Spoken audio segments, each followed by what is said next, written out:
Alors, on y va. Alors, je mets ouais, en visio 3 petits points. La visio et ce qui se passe actuellement, c'est une contrainte, mais c'est aussi une belle opportunité, et c'est faire aussi les choses différemment. Et j'ai découvert, moi, personnellement, avec Zoom, et avec les visioconférences en général, Zoom étant un outil, mais j'ai découvert aussi une grande, capacité, d'écoute, et donc je trouve, voilà, que c'est quelque chose qui nous pousse un petit peu dans nos retranchements, et c'est très bien, et du coup, on va l'utiliser pleinement aujourd'hui. Alors, tout d'abord, on va commencer avec une partie un peu théorique. Alors, je parle du fonctionnement, oui, d'accord. On va commencer sur une partie théorique et on va voir justement comment va se dérouler, notre atelier aujourd'hui. Il va y avoir la théorie, il va y avoir après des ateliers pratiques, hein, vous allez travailler en sous-groupe, et après, on reviendra en plénière et on va travailler tous ensemble justement sur ces pitchs. Mais on va commencer avant par donner en fait certaines règles, certains fonctionnements, certains moyens de communication justement pour travailler sur ces notions, hein, de récit, storytelling et pitch, hein, les 3 étant, très près l'un de l'autre. Déjà donc je vous explique, justement le fonctionnement de l'atelier. Donc vous êtes super nombreux à avoir, réagi positivement à cette invitation. La conséquence du fait que vous soyez nombreux, la première, c'est que ça va être riche, hein, en termes justement d'échanges, parce que pour le coup, voilà, ça va créer des interactions et du brassage, du frottement. Alors vous allez tous participer, hein, tout le monde va se préparer au pitch, tout le monde va se préparer en pitch en sous-groupe. Après, chacun aussi aura en fait une écoute très active au pitch. On va identifier justement, ainsi les bonnes pratiques des collègues qui passent, et ça va permettre aussi aux uns et aux autres de pouvoir se situer et de savoir un petit peu aujourd'hui comment vous pitchez, comment vous situez, les points d'optimisation que vous avez à faire. Et la critique va se faire tous ensemble également, puisqu'il y aura, systématiquement trois personnes qui font partie du jury pour pouvoir commenter le pitch de quelqu'un. Alors aujourd'hui, les pitchs live, on ne pourra pas passer tout le monde, justement parce que bien nombreux. On avait priorisé aujourd'hui les jeunes pousses, donc c'est elles qui passeront en priorité. On verra s'il nous reste un petit peu de temps à la fin, hein, parce que sur le 2 h 30, c'était très, très serré pour passer 8. Tout en sachant qu'on pourra redonner un rendez-vous, hein, si, les vieux cep justement, par rapport aux jeunes pousses, souhaitent à un moment, poursuivre ce travail, et justement pitcher aussi en live et avoir ce retour d'expérience. Vous m'arrêtez si vous avez des questions, des remarques, besoin d'éclaircissement. Alors, donc là, on va revenir justement, hein, sur ces notions de récit, de storytelling et de pitch, pourquoi on y arrive. Alors, je dis au commencement était le storytelling. En effet, le storytelling, on est vraiment dans cette notion de once upon a time, hein. On est vraiment dans la notion du récit et de lui donner toute l'appétence qu'on peut y apporter. Donc, c'est vraiment une histoire qui va apporter tout un tas de choses, et qui, va permettre d'établir en fait la relation avec l'autre. Ça va apporter tout d'abord du sens, hein. Le contenu qu'on va donner, ça doit faire écho chez la personne qui est en face de nous. Donc ça va lui donner aussi de l'inspiration, hein, par rapport à lui, par rapport à sa problématique ou par rapport aux rencontres qu'il a déjà effectuées. Je pense dans le cas de Vincéo, ça peut être aussi une inspiration parce qu'on est tous en contact avec les mêmes, partenaires, les mêmes clients. On voit tous à un moment qu'ils peuvent être en attente, en recherche ou démunis, hein, face à des problématiques. Donc voilà, d'entendre pitcher quelqu'un sur une problématique, voilà, ça peut faire écho, même si voilà, je ne suis pas du tout concernée au départ par, par ce sujet, par cette problématique rencontrée, mais je l'ai entendu, je l'ai vécu chez mon client. Donc premièrement, du sens, une inspiration pour avoir aussi une sorte de mutualité. Le principe, c'est voilà, on est dans une notion de collectif et on entend, les mêmes problématiques, on rencontre aussi parfois les mêmes types de problèmes. Deuxièmement, l'objet de cette histoire, c'est de faire une démonstration également qui soit convaincante. Hein, je vais prouver, et je vais convaincre une personne à qui j'adresse ce discours, que voilà, il y a une vraie problématique et que j'apporte une résolution à ce problème. Et cela va s'appuyer sur une explication pédagogique.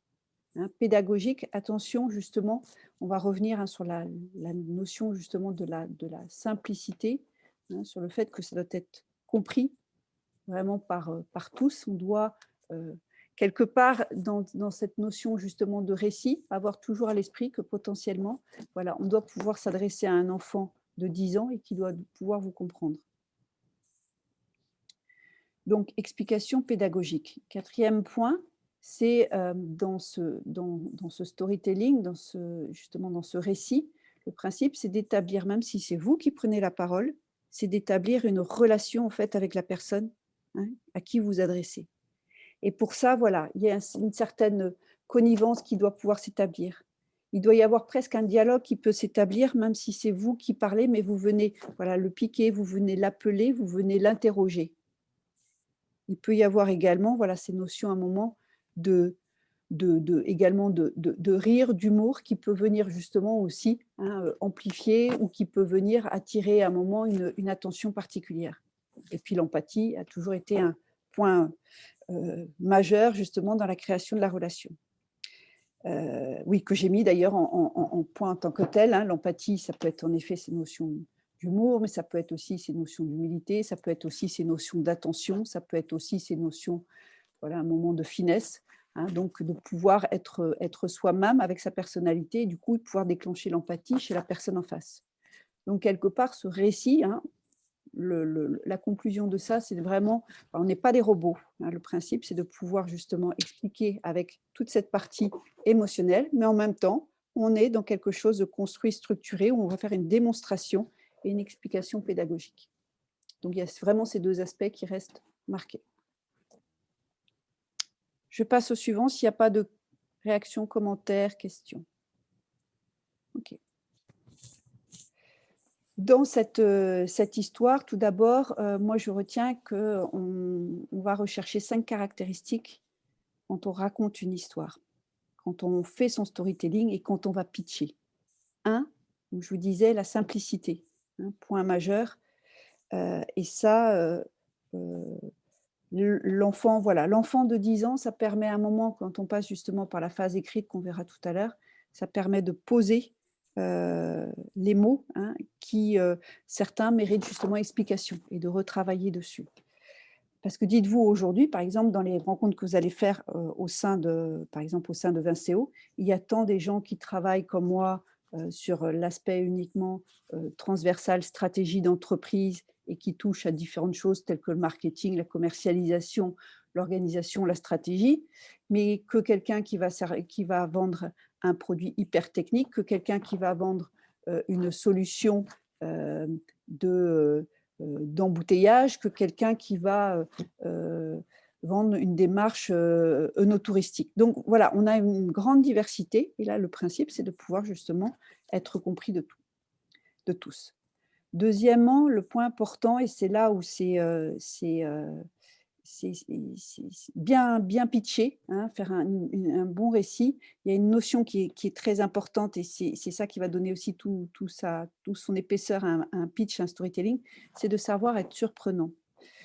On va y revenir tout à l'heure dessus, on va l'expliquer un peu plus avec cette notion un peu de suspense et d'intrigue, hein, qui se lie justement dans l'histoire. Donc je reviens dessus. Troisièmement, c'est être concret, hein, ne pas être, voilà, dans des grandes généralités, avoir des éléments factuels sans pour autant rentrer dans le détail, hein, mais des éléments, voilà, compréhensibles, factuels. Quatrièmement, c'est être crédible. On n'est pas là pour vendre justement, de la poussière, d'étoiles.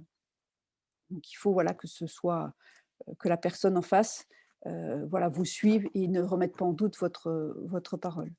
Et cinquièmement, bah, c'est cette notion émouvant dans le sens où, il y a quelque chose au niveau, émotionnel, dans la problématique que vous avez, rencontrée, dans le fait que ça vous a touché, dans le fait que vous avez travaillé sur une solution apportée ou dans la problématique que vous avez rencontrée chez les personnes finalement que vous avez aidées, hein, c'est ça la partie émotionnelle. Donc les 5 propriétés après fondamentales qu'on va retrouver dans la construction donc d'un storytelling, c'est tout d'abord, j'ai une thématique. Hein, ça, c'est mon contexte justement de travail. Deuxièmement, c'est cette fameuse intrigue, hein, quand je vous parlais de surprenant tout à l'heure. c'est qu'il va se passer, il va y avoir un nœud, comme on dit, un nœud dramatique. Il va se passer à un moment quelque chose, où il va y avoir une problématique sans véritablement une résolution sur laquelle vous allez travailler. Et là, on a vraiment cette notion d'intrigue qui est une part importante, justement, c'est une propriété importante dans votre story. Troisième point, c'est on va avoir un itinéraire structuré qu'on va détailler d'ailleurs juste derrière. On va voir les différentes étapes. Mais le principe, en effet, j'ai une structure, j'ai un cheminement, j'ai un itinéraire. La notion du story. Quatrième point, j'ai des personnages qui participent à ça.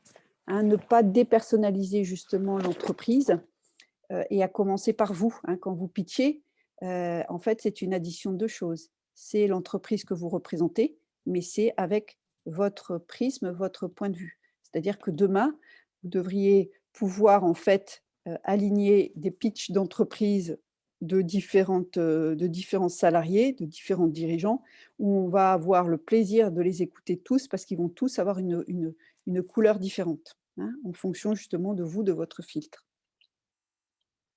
Et puis le cinquième point, et ça c'est quelque chose auquel je fais moi énormément attention, c'est cette notion de rythme. Parce qu'autrement, voilà, même en 2 minutes, on perd facilement beaucoup de monde, si, voilà, s'il n'y a pas cette notion à un moment de j'interpelle, je vais chercher, je vais pouvoir au contraire laisser souffler. Je vais pouvoir interroger, voilà. J'ai mis comme un élément à part entière justement dans ces propriétés. Alors voici justement la structure d'un bon scénario. Alors là, pour le coup, je suis allée aussi fouiller sur internet, les différentes structures et comment on monte un scénario, parce que quelque part, un storytelling, une histoire, un récit, un scénario, on est sur la même chose et on a la même construction. C'est-à-dire que j'ai mon contexte d'abord, j'ai le « il était une fois ». Donc là, c'est votre cadre, votre univers, le contexte dont on parlait tout à l'heure. On pose les choses, voilà dans quel milieu vous évoluez. Et puis après, j'ai un obstacle, tout d'un coup, le « mais un jour ». Il commence à y avoir voilà, un engrenage, quelque chose voilà, qui fait que tout ne va pas dans le meilleur des mondes. Et puis après, je peux avoir un incident justement déclencheur, qui va faire que justement, à cause de ces obstacles identifiés, eh bien, les choses s'aggravent et on a une crise qui est en train de se mettre, en place. Jusqu'à cette notion d'apogée, où on arrive un petit peu justement à la limite, à ce qui est entre guillemets supportable, si on parle d'un bon scénario. Et justement, c'est là qu'il y a la résolution du problème que vous apportez et hop, on redescend à un niveau justement où on retrouve un monde tout à fait acceptable dans lequel voilà, les choses vont bien. Les scènes obligatoires, je les ai marquées à part, pas dans le rythme classique, parce que c'est quelque chose qui peut intervenir à différents moments en fait dans le scénario. On dit c'est par exemple les scènes où à un moment l'acteur eh bien il va prendre conscience de quelque chose, il va découvrir quelque chose et on va le voir physiquement le faire.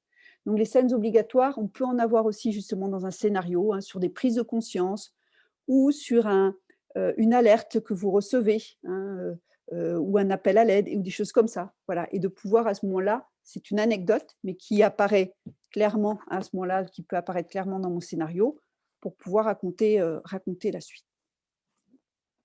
Donc voilà la structure qu'on peut observer. Est-ce que jusqu'ici tout va bien? Oui. Ok. Alors, pourquoi pitcher? On dit que dans la vie, en fait, on a rarement plus de 60 secondes pour s'adresser une première fois aux personnes importantes pour nous.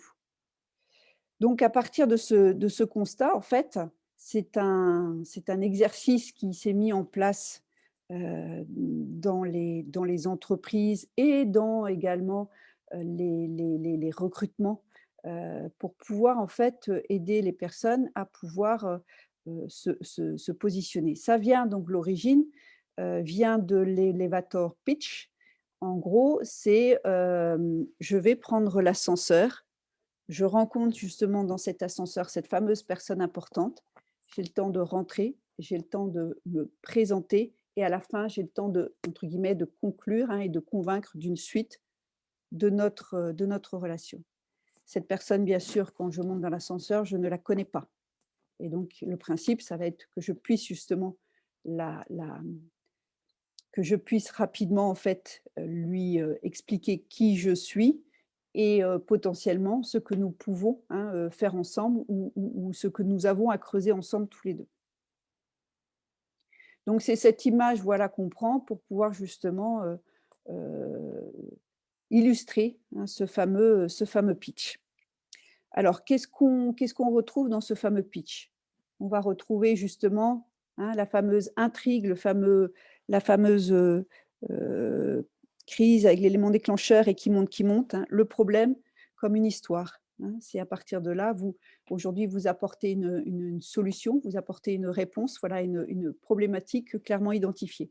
Donc tout d'abord, c'est de pouvoir raconter, hein, cette problématique, justement, comment elle est venue, comment elle s'est positionnée, quelles sont ses conséquences. Voilà, comment vous êtes, venu également l'idée de cette solution. Donc, le 2e élément, c'est comment justement le problème est résolu aujourd'hui et quelle est la solution, moi, que je propose, hein? Parce que le problème peut être résolu par une filière globalement, par un métier, mais vous, vous avez aussi votre touche, votre façon, hein, d'apporter votre solution. Et du coup, ce que vous apportez, hein, la valeur ajoutée que vous apportez, elle a en fait des avantages et c'est ce que vous allez présenter et le principe, c'est de le tourner après comme bénéfice pour le client. Quelle peut être sa motivation, hein, quand il vient chez vous? Donc un avantage et une motivation, ce sont des choses un petit peu différentes. Un avantage, je décris, voilà, de ma position, moi, qui propose la solution, les avantages, que par rapport à la filière et la motivation, c'est ce qui, en tant que, justement, mon auditoire qui a une vraie problématique, voit peut-être motivé pour venir chercher cette solution parce qu'elle va lui résoudre pleinement des problématiques sur le domaine. Par exemple, je prends l'avantage dans mon métier, c'est de pouvoir considérer une problématique à 360 degrés, parce que j'interviens sur la stratégie, mais après derrière, on déploie sur l'organisation, le commerce, le marketing, la gestion finance, enfin sur tous ces éléments. Donc ça, c'est l'avantage de régler à 360 degrés. La motivation pour la personne qui est en face chez moi, eh bien, ça va être, aujourd'hui, je suis justement débordée, c'est compliqué, et puis j'arrive pas à tout assimiler, c'est compliqué si je dois dispatcher ma problématique de multiples choses et là, c'est de pouvoir, hein, justement avoir quelqu'un qui m'accompagne pour pouvoir avoir une solution globale sur ma propriété. Et après, comment je me différencie des autres, hein? C'est quoi justement cette valeur ajoutée, au-delà de ma mission, au-delà de ce que je fais? C'est quoi ma valeur ajoutée? C'est quoi ma vision différente? Qu'est-ce que j'apporte, hein, par un autre regard? Et puis après, derrière, à la fin, c'est l'action à laquelle je vous invite, hein. C'est quand on conclut. Alors, si vous êtes sur une vidéo que vous postez, que vous allez mettre après sur les réseaux, c'est justement l'invitation au contact, comment cette personne doit venir vous retrouver. Sur le pitch qu'on va faire dans le cadre des jeunes pousses, ça va être compliqué de se rencontrer après derrière, là directement, mais vous pouvez inviter les gens dans le chat s'ils ont envie, par exemple, de se mettre en relation ou, ou autrement, voilà, rappeler qu'on vous trouve dans l'annuaire de Vincéo à quel endroit. Voilà. Donc voilà pourquoi pitcher. Alors, là, on a fait, la partie théorique sur comment c'est construit. On va passer maintenant sur justement les recommandations concrètes, hein, sur, des choses auxquelles penser quand je fais un pitch pour justement avoir des bonnes pratiques. Je l'ai appelé le «fais pas ci et fais ça», hein. Là, on est clairement dans des, voilà, recommandations les unes, indépendantes les unes des autres, hein, sur les postures justement, sur, l'écriture, avant justement de partir, ensuite en atelier. C'est tout bon sur la partie théorie? OK. Alors, la partie donc le coaching, la préparation, du pitch va se faire en 2 temps et elle se fait toujours en 2 temps. Vous commencez déjà à préparer, hein, l'écrit pour pouvoir pitcher. Vous passez par cette étape-là avant de faire, à l'oral. Parce qu'un pitch, ça se prépare et dire, «J'ai ça, c'est inné, ça se fera tout seul», non, ça je n'y on n'y croit pas trop. Donc les premiers éléments, voilà, les choses, voilà, que je recommande ici de faire justement pour cette préparation à l'écrit. L'objectif, hein, que vous avez pour pouvoir pitcher, ça va être, on a dit, de donner, de raconter une histoire qui est compréhensible par tous. Donc vous allez passer par une écriture. Alors aujourd'hui, vous aurez sans doute pas le temps de passer par plusieurs brouillons, mais le principe, hein, c'est d'affiner aussi petit à petit, hein, c'est de pouvoir reprendre ces éléments. Je pense qu'il faut pouvoir y revenir après cet atelier aussi, hein, pour pouvoir, voilà, essayer d'avoir quelque chose qui, petit à petit, est de plus en plus percutant après être passé par plusieurs brouillons.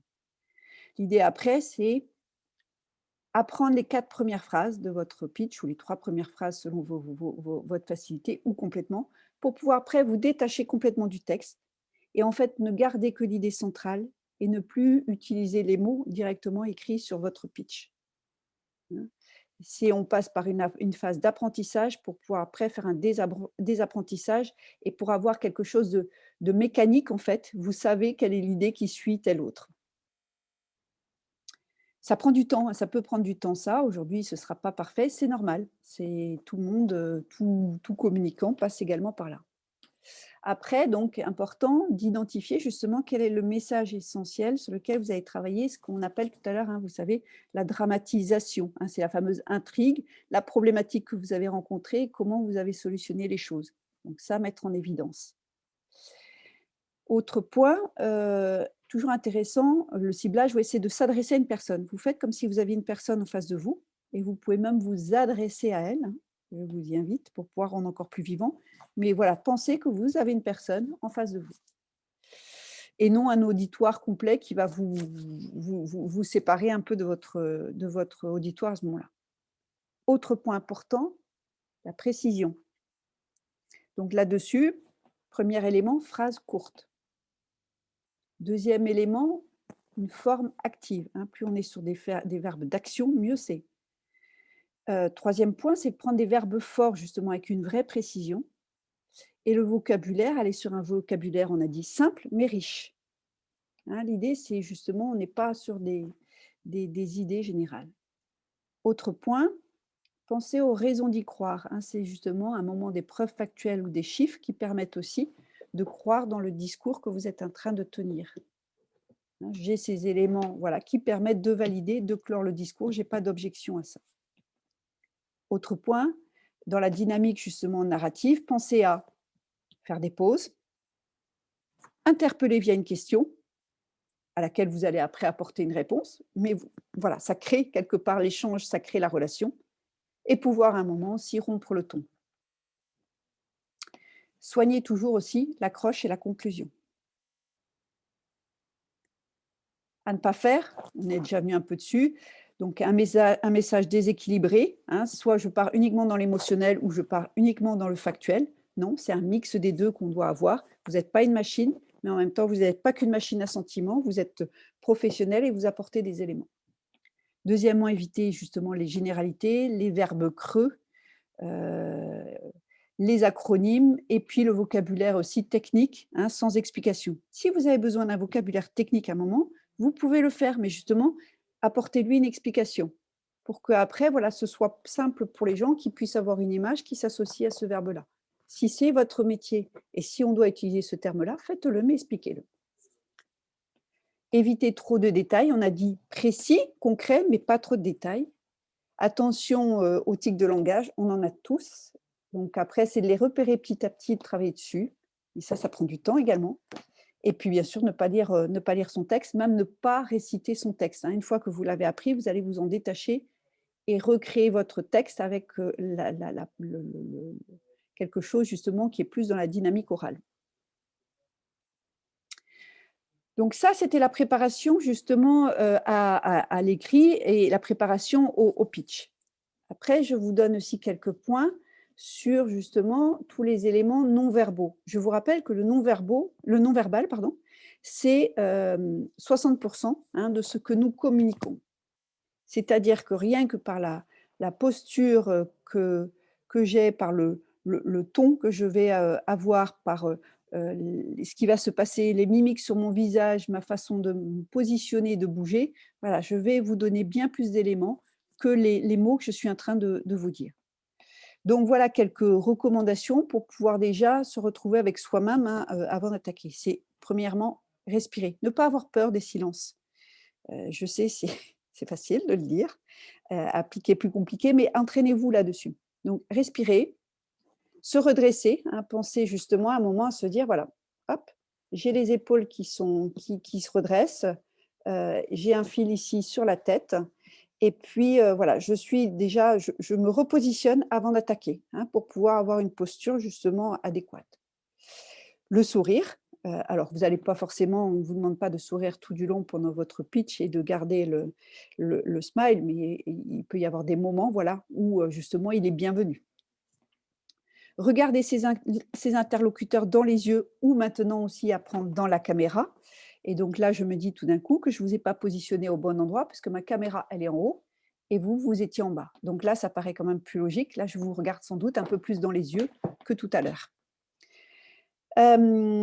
Utiliser ses mains, oui, mais pas trop, donc c'est important parce qu'on dit beaucoup de choses avec les mains, mais pour autant, voilà, ne pas faire uniquement une communication de main. Trouver son rythme également, tout à l'heure, je me suis rendu compte quand j'ai attaqué, l'atelier avec vous, j'avais le timing en tête et donc j'ai pris un rythme au départ trop rapide. Déjà, j'ai tendance à le faire. Bon, ben, à un moment, j'en ai pris conscience. J'ai essayé de mettre un petit peu plus, voilà, de respiration ou en tout cas un rythme plus doux, dans mon débit de parole. Et point important, savoir à un moment changer le ton et les intonations. Il y a des choses qui se disent en confidence. Il y a des choses à un moment, c'est une prise de conscience, savoir le dire. Donc voilà, jouer aussi avec ces éléments-là, parce que c'est ça qui permet de garder le contact.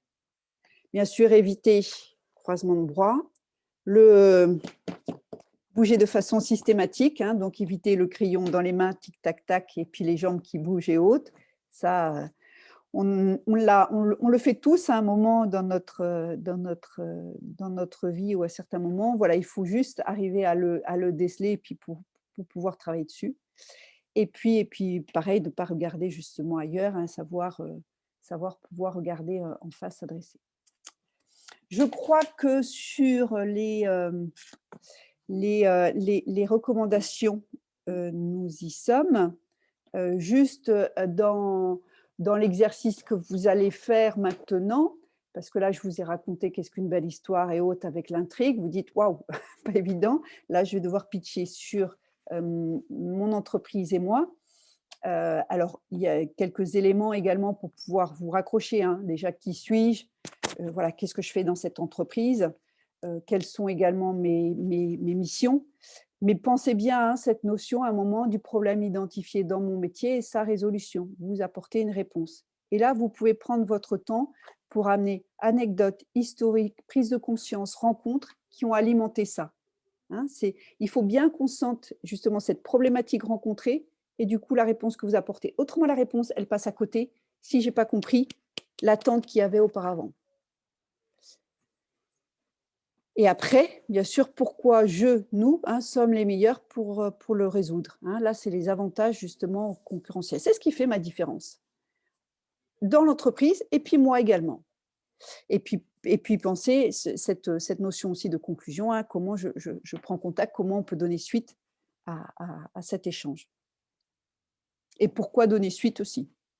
Parce que là, vous allez vous adresser à des gens qui n'ont peut-être pas forcément, directement la nécessité. Ils peuvent l'avoir pour des clients ou ils ont envie, de voir avec vous aussi. Il y a peut-être des partenariats, mais c'est à vous de choisir justement l'axe.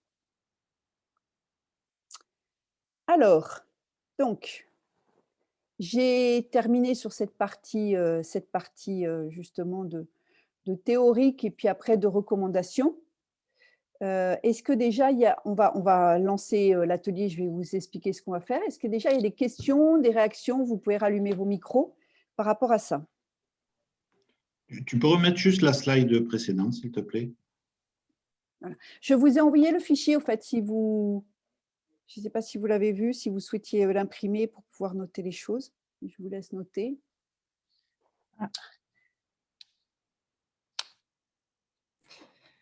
Moi, j'ai une question, Oui. Agnès.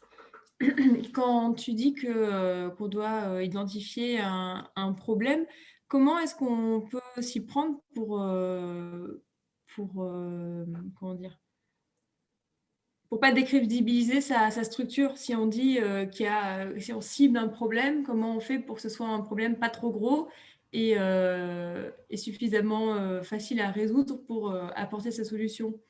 Alors justement, le problème que tu identifies, ta structure et enfin, ton entreprise vient y répondre.